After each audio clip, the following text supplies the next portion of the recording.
Manhã Diversa já está de volta, agora são 11 horas e 13 minutos e nós vamos falar agora sobre rol taxativo. Esse termo passou a ser mais discutido depois que o Superior Tribunal de Justiça decidiu desobrigar os planos de saúde a cobrirem procedimentos não previstos pelo rol da ANS. E para ajudar você a entender como essa decisão pode ter efeito na sua vida, nós convidamos a advogada Caroline Pires. Bom dia, Caroline. Bom dia, obrigada. Obrigada a você pela presença. Vamos explicar um pouquinho para quem está em casa essa questão essa mudança, né, do STJ com relação à ANS vinculada a esse rol, né? Quais foram as mudanças, de que forma isso pode impactar? Vamos tentar fazer uma análise, né, ponderando todos os lados, assim. Tá joia. Primeiro, eu acho interessante falar sobre o que significa esse rol da ANS, né? A ANS é a Agência Nacional de Saúde e ela é uma autarquia vinculada, sim, ao Ministério de Saúde. E ali estão listados os procedimentos, tratamentos, medicamentos, tudo que seria em tese necessário para tratamento de todas as doenças e eventos da saúde. E o Superior Tribunal de Justiça, então, ele alterou, né, o que a gente entendia por isso esse mês. O que estava em julgamento? Qual que é a diferença, então, né, da cobertura do plano exemplificativo ou taxativo? Então, na realidade, haviam já certas discussões e entendimentos diversos no próprio STJ. Por quê? Algumas turmas entendiam que o rol era exemplificativo, e aí eu vou explicar do que se trata. Esse rol exemplificativo é o que a maioria dos tribunais hoje entendem no Brasil, que aquela listagem de procedimentos, ela seria uma base mínima obrigatória de cobertura dos planos. Então, ainda que tivesse algum tratamento que não estivesse ali listado, seria ainda de cobertura obrigatória dos planos. O rol taxativo, ele já é o contrário. Somente aquilo que está listado naquele rol é que de fato seria de obrigatoriedade das operadoras de saúde. Então, houve essa divergência no próprio STJ. Esse julgamento, então, o cerne, né, do julgamento, foi justamente para tentar tirar essa divergência e estabelecer, então, se o rol seria taxativo ou exemplificativo. Então, a gente está falando, Caroline, de uma situação que já acontecia, só que meio que foi oficializada, né? Então, já tinha essa divergência. E aí, considerando na prática essa variação, né, entre agora como rol taxativo, o que muda? Muda talvez a postura por parte do advogado na hora de poder recorrer e aí tornar isso mais técnico, já que ele precisa estar dentro das regras, né? Com certeza. Na verdade, na prática, muda sim para os beneficiários, né? Impacta de forma direta nos beneficiários, porque anteriormente a essa decisão, nós já tínhamos diversas negativas com base nesse rol da ANS, e até mesmo negativas até de tratamentos que estavam no próprio rol, e várias pessoas tendo que recorrer ao judiciário para tentar reverter isso. Então, agora, com certeza, as negativas, elas se tornam mais recorrentes, a judicialização da saúde, algo mais frequente, né, em consequência, e sem dúvidas exige muito mais do advogado, né, a técnica especializada ali para estar trazendo a tese adequada, sem dúvidas. E o que afinal de contas, está nesse rol da ANS? Em tese, né, deveriam estar todos os procedimentos necessários para estar fazendo tratamentos, né, exames, diagnósticos, de todo tipo de doença, eventos da saúde, enfim. Mas nós sabemos que na prática mesmo não tem como, porque a medicina, ela evolui muito rapidamente. Então, não tem como acompanhar, né, toda essa evolução. E também com tantos tratamentos no mundo, a medicina a cada dia traz uma nova inovação, não tem como a ANS ditar para cada um qual seria o tratamento ideal, né? E considerando esses procedimentos que não vão fazer parte, né, desse novo formato, até mesmo a gente vem desse episódio de uma pandemia, né, algo que não poderia ser previsto Então, a gente trabalha com essa imprevisibilidade também, né, que não tem como ser desconsiderada. Caroline, o que você colocaria, então, como pontos, talvez, positivos e negativos, se você achar que, assim, tem para essa mudança do rol agora taxativo? Na realidade, assim, um ponto positivo é que o rol taxativo mitigado, que é com exceções, seria, em tese, um rol exemplificativo. Sim. Né? Porque você vai trazer exceções e nós trabalhamos diariamente com essas exceções. Porém, partes negativas são várias. Primeiro, que isso traz decisões equivocadas, né? Apesar de não ser uma decisão vinculativa, ou seja, os tribunais estaduais eles não são obrigados a seguir essa decisão do STJ. Apesar disso, isso gera uma certa confusão no judiciário. As esferas, elas não se comunicam. Né? Exatamente. Então, assim, acaba gerando um certo conflito, né? As pessoas o sistema de saúde no Brasil já é muito complexo, né? Então, os beneficiários que já tinham dificuldade de ter um acesso ao tratamento adequado, agora vai enfrentar novos desafios, sem dúvida. Eu acho que quando a gente exemplifica, fica ainda mais fácil de entender como que isso pode impactar na vida das pessoas, né? Então, quais procedimentos, talvez você poderia falar, que agora eles vão perder essa cobertura desses planos de saúde já com essa mudança? Na realidade, o que acontece? Essa decisão, ela colocou muito claramente que existem exceções, né? E essas exceções, elas vão estar justamente nos tratamentos e procedimentos que o médico diz que não há tratamento efetivo dentro do rol. Então, assim, se você, por exemplo, vai no médico e ele fala, olha, você precisa do tratamento X, tá? Só que aquele tratamento não está no rol. Nós vamos ter que juntar teses, né, juntar relatório médico, dizendo e demonstrando que você, então, precisa de um tratamento que não tem suficiente dentro do rol.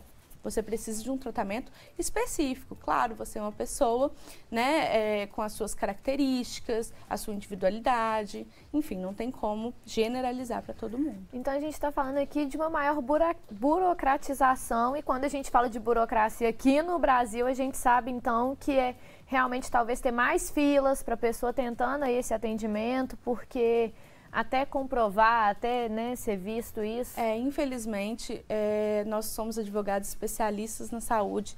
Nós lidamos com casos de muitas pessoas buscarem mesmo acesso ao tratamento adequado na justiça e muitas das vezes não conseguir salvar a própria vida. Então, se tratando de uma realidade dessas, sem dúvida esse impacto é muito negativo. E considerando esse aspecto, né, da burocracia, o prazo de avaliação, como ele funciona, Caroline? A partir do momento que é feita, né, uma solicitação, como que funciona esse prazo até que se tenha uma resposta, se vai conseguir ou não o acesso? Depende da necessidade, se for urgente ou não, tá? Um prazo de 5 dias é o adequado quando não for de extrema urgência. Ótimo. Caroline, a gente vai para um rápido intervalo, mas na volta a gente continua falando então, né, sobre o rol taxativo. Então a nossa entrevista está só começando e é claro que a gente quer a sua participação. Aproveita o intervalo para mandar sua dúvida para a gente pelo nosso WhatsApp, que aparece aí na tela para você. E a gente está esperando então a sua mensagem e a gente volta rapidinho.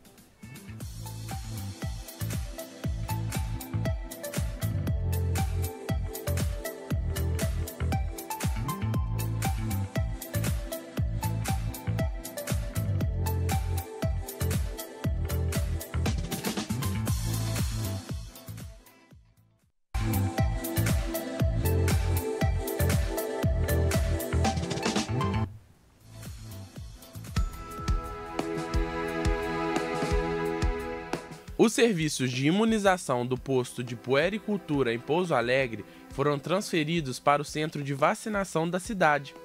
O objetivo da mudança é atender melhor a população. O novo local fica na Avenida Doutor João Beraldo, número 567, no centro. Manhã Diversa de volta para você mais uma vez. Agora são 11 horas e 25 minutos. Vamos fazer então contato com a nossa redação para saber qual é a notícia de maior impacto dessa terça-feira. E quem tá lá, gente, é ele de novo, Gabriel Luterbach. Bom dia de novo, Gabriel. Terça-feira movimentada para você, hein? Já saiu da redação, já falou pra gente como que tá o tempo aqui em Juiz de Fora. E agora já tá de volta na redação para informar. Então, assim, perfeito, sem defeito. Isso aqui é profissional. Bom dia, Roberto. Bom dia para a Bárbara. Obrigado aí pelos elogios. Bom dia também para a Carolina e o pessoal de casa mais uma vez. Pois é, já estou aqui de volta para a gente falar da notícia de destaque do dia, que a OAB diz que vai atuar em defesa da menina estuprada e impedida de fazer o aborto em Santa Catarina. Esse caso aí está chamando atenção e chocando o Brasil inteiro pela situação, né? A menina está sendo mantida pela justiça em um abrigo na Grande Florianópolis para evitar que faça um aborto autorizado, né? Então o aborto já foi autorizado. Por meio da nota que a gente está vendo aí na tela, a entidade escreve que vê a situação com preocupação e vai acompanhar o processo e os desdobramentos do caso, incluindo o retorno do convívio familiar e toda assistência de saúde necessária. Então a OAB dando apoio aí nesse caso que tem chocado o Brasil. Outro destaque do dia também é que começa hoje a vacinação no Rio de Janeiro da 4ª dose para pessoas com 40 anos ou mais. A Secretaria de Saúde só orienta que precisa ter um intervalo de 4 meses entre a última dose de reforço e essa nova que já pode ser aplicada. Até agora, 42% da população com 50 anos ou mais já foi vacinada e esse número aí, é claro, precisa melhorar.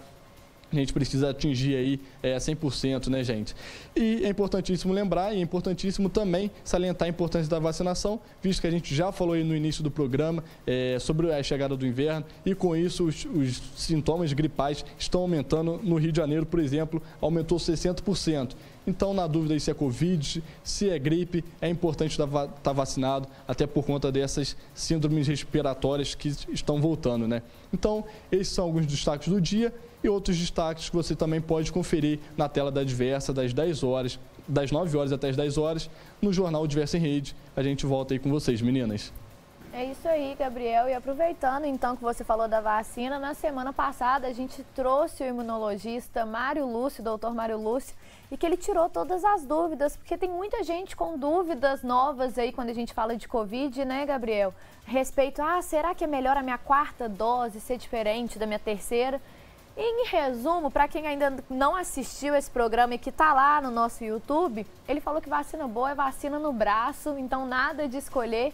E vamos então aí, né, ver se o nosso calendário, se está chegando a hora de vacinar tanto para Covid quanto para a gripe, né? Então, muito obrigada pela sua participação, viu? Roberto.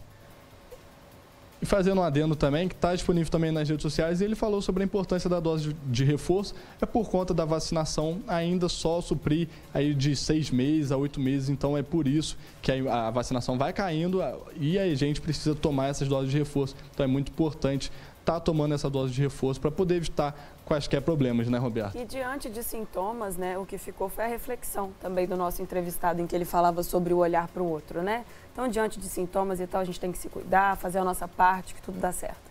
Muito obrigada, Gabriel. Fica aí, então, um convite para você acompanhar o Diversa em Rede hoje às 9 horas da noite.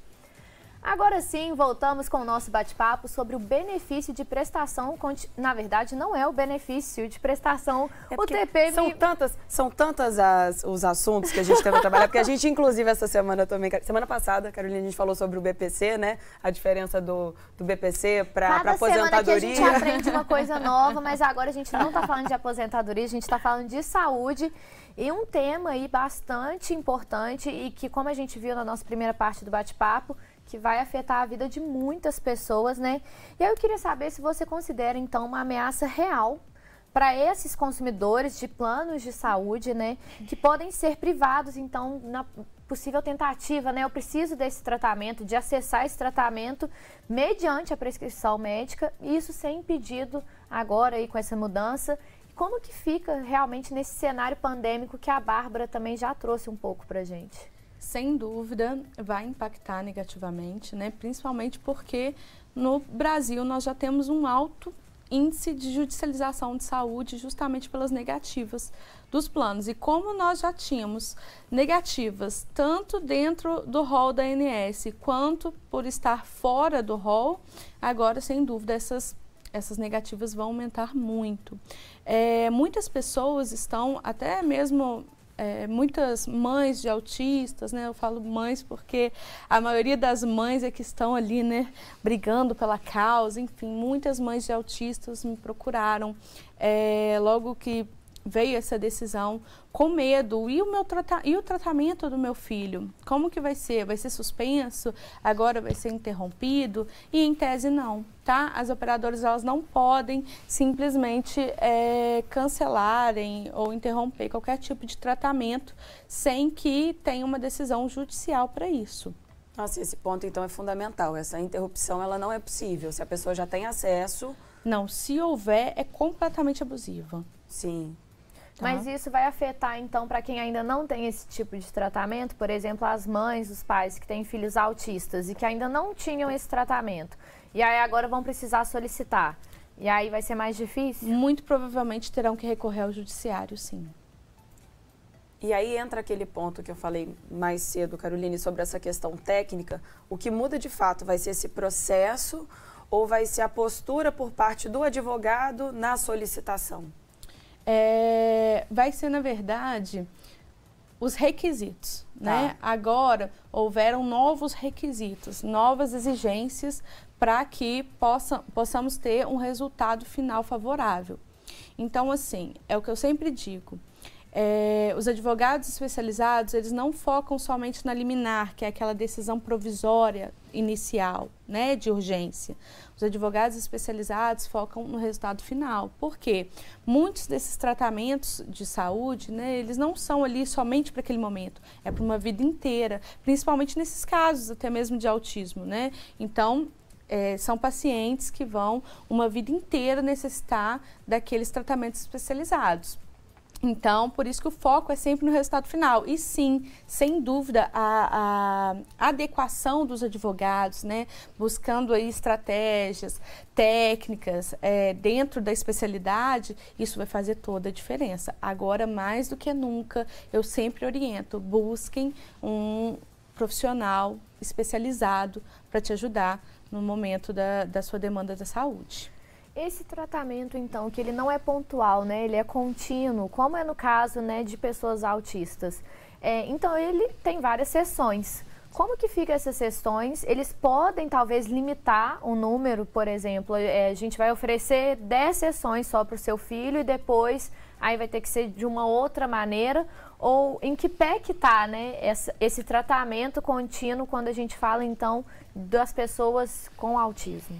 Bom, a ANS, ela estabelecia limitações, tá? Só que essas limitações não tinham qualquer razão de ser. Na verdade, a própria resolução da ANS estabelece que é de cobertura obrigatória e integral todos os procedimentos listados. E no rol da ANS tem lá psicoterapia, terapias, enfim, psicologia, tudo. Então, o que acontece? Muitas decisões derrubavam essa limitação na justiça, né? E muitas delas eram de autismo, porque normalmente são as que demandam mais quantidades de sessões, que são mais caras também para os planos. Então havia essa limitação e em seguida eram derrubadas no judiciário. Com isso, a própria ANS teve que fazer então uma resolução no sentido de retirar completamente a limitação da quantidade de sessões para o caso de autismo. Só que assim, ao meu ver, não vale só para o autismo, né? Vale para qualquer pessoa. Afinal de contas, imagina se um médico te prescreve 25 sessões de terapia e você faça somente 15, que é o que o seu plano oferece. Você não vai estar tendo acesso ao seu tratamento de forma adequada. Então, não cabe à ANS ou ao plano de saúde determinar quantas sessões cada pessoa, cada beneficiário de plano de saúde necessita. E estabelecer padrões, né, num cenário que tanto varia Sim. é praticamente impossível, né? Sim. E quando a gente faz, Caroline, uma análise literal do artigo da ANS, A leitura é a seguinte, né? Para fins de cobertura, considera-se taxativo o rol de procedimentos e eventos em saúde disposto nesta resolução normativa e seus anexos, podendo as operadoras de planos de assistência à saúde oferecer cobertura maior do que a obrigatória. Você acredita que isso já vai de cara na contramão do direito à saúde? Não só na contramão do direito à saúde, mas na contramão até mesmo da função para que foi criada a ANS. A ANS ela tem como dever principal, né, como função primordial, a defesa do interesse público. E isso engloba, sim, o dever de combater, de coibir abusos das operadoras de saúde, né, buscar aí a proteção ao consumidor. E, infelizmente, igual, por exemplo, essa resolução que você leu, o artigo 2º, ela foi uma resolução que a própria ANS se intitulou taxativa como se tivesse competência para isso, que ela não tem, antes até mesmo da decisão do STJ. Que foi até o que eu comentei, antes da oficialização isso já acontecia. Sim, então assim, infelizmente hoje, no contexto que nós vivemos, a sensação que dá é que a ANS regula para as operadoras de saúde e não para os beneficiários, o que é muito triste. Caroline, para a gente entender então a definição, né, sobre o rol taxativo, está agora nas mãos de quem? As chances, né, dessa mudança e não vingar, quais são as perspectivas? Então, ela acabou de sair a decisão no STJ, há possibilidade sim de recurso para o STF, né? Há possibilidade sim de mudança de entendimento, né? Mas eu acho muito importante colocar aqui aquilo sobre essa decisão do STJ não ser vinculativa. Então hoje a maioria dos tribunais de justiça do Brasil, a grande maioria, entendem pelo rol exemplificativo. Né? Apesar de ter, sim, claro, o STJ ter um impacto muito grande nas decisões, isso não quer dizer que as pessoas não tenham mais acesso à saúde de forma digna. Muito pelo contrário, para isso que os advogados têm que atuar na técnica, na especialidade, para que possa garantir isso. Mas ainda há muito que percorrer, há muito que brigar, há muito que criar estratégias, né? Enfim. E ainda há muita água para rolar, sem dúvidas. Então, não tem que ter pânico. Então, além do acesso ao plano de saúde, a figura do advogado e da advogada se faz necessária? Com certeza, sem dúvidas. Sem dúvidas. O que eu acho que é um ponto de atenção, porque aí a pessoa, talvez ela já tenha o gasto com o plano de saúde, agora ela também vai ter o gasto com um advogado, então, para talvez conseguir ter esse acesso, e como a gente disse aqui, muitas das vezes é um direito básico, né, da saúde aí, que a pessoa precisa desse tratamento. E uma dúvida que eu tive enquanto a gente estava conversando, caso realmente seja, né, como que eu falo? Legitimado, exatamente, oficializado. Exatamente. Como que fica, por exemplo, questões de tratamentos de pessoas com câncer? Quais são as outras coisas? A gente falou que a gente bateu muito na tecla de pessoas com autismo, né? Quais outros tratamentos aí que a gente precisa também de acender esse alerta que eles podem sim sofrer alguma alteração? Então, na realidade, até mesmo a questão do autismo não tem alteração direta, né? Porque até mesmo o principal tratamento que hoje estava em discussão era o ABA, mas ele está incluído no rol da ANS e os de câncer também. Então, assim, na realidade, são novas evoluções da medicina que talvez nós tenhamos um pouco mais de resistência nessa nova vertente, por assim dizer. E a gente recebeu pergunta do pessoal de casa, que é da Fabiane Ferreira, que é a seguinte: ela está com uma ação judicial contra o plano de saúde que não cobriu um procedimento de tratamento de câncer terminal para o pai em 2019.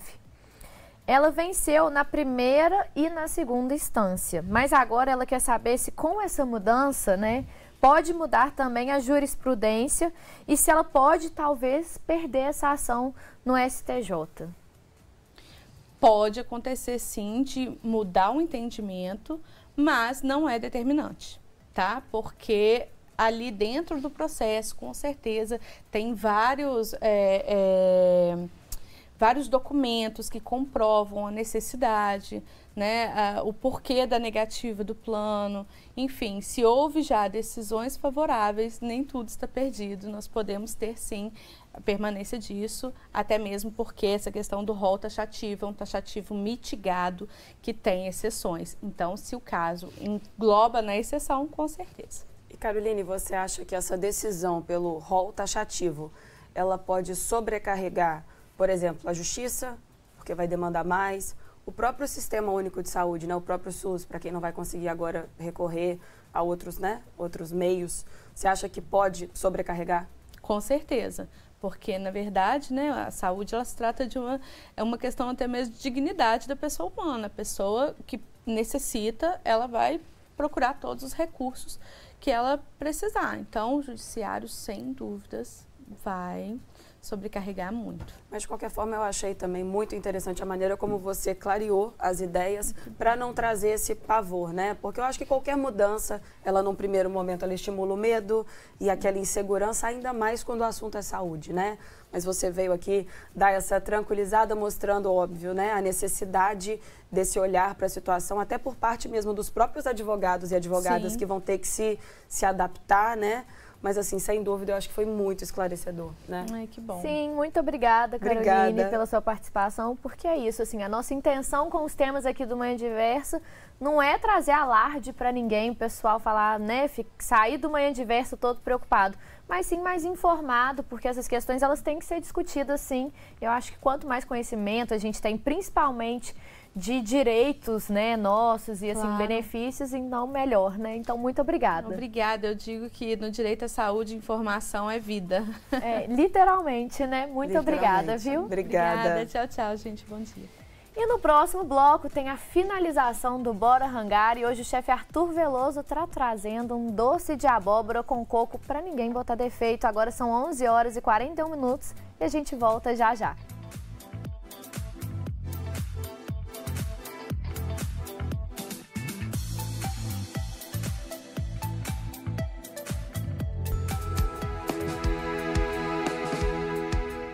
A linha 57 do transporte coletivo suplementar de Betim, que liga a Alvorada ao Hospital Regional, passando pelo Dom Bosco, está operando com um novo quadro de horários.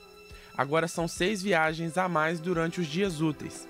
Para saber mais detalhes da mudança, o morador pode acessar o aplicativo Clicabus ou o portal da Prefeitura de Betim.